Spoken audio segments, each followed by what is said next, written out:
my Big Bang video, I've been getting an increased amount of messages from Muslims. And no, they are not death threats or any kinds of aggressive or insulting messages this time.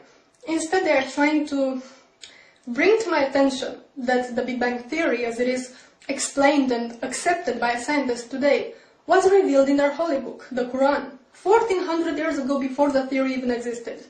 And they argue this by bringing certain verses in the Quran which, interpreted correctly, they say, clearly describe the Big Bang cosmological model.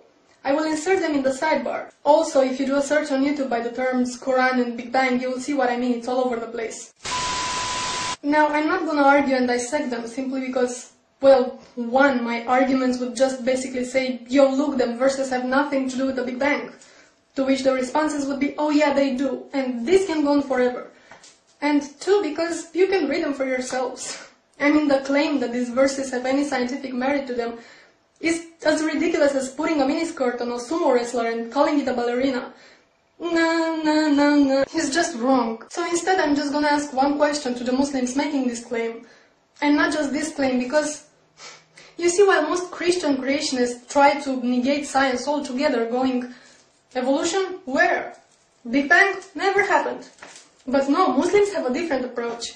They go, it's all here in my book, man. See this verse here? This is what it really means. You got pawn, motherfucker. Allahu Akbar. So my question is this. If the Quran really predicted modern scientific theories, such as Big Bang and evolution, then why didn't you Muslims come up with those theories ages ago? If all those things were revealed in your holy book 1400 years ago, it means that you had 1400 years at your disposal to explain to us infidel fools how things really work. But you didn't, did you? It was only after the Big Bang Theory was worldwide accepted by the scientific community that you decided to claim, well, Allah said it first. And same goes with evolution. So, why? I'm just asking. You know, there's something really bugging me, and it always annoys me on some level, but it just seems to annoy me more and more is how religious sensitive we are. And especially when it comes to Islam. I'm sure you remember when Western Standard magazine published those cartoons, those Muhammad cartoons, that all hell went loose. And the publisher of the magazine was interrogated by the Canadian Human Rights Committee because he disrespected this holy religion that doesn't even know the meaning of human rights. It's sadly ironic. And this wasn't an isolated case. The same thing happened to Maclean magazine, I think it was, in 2008.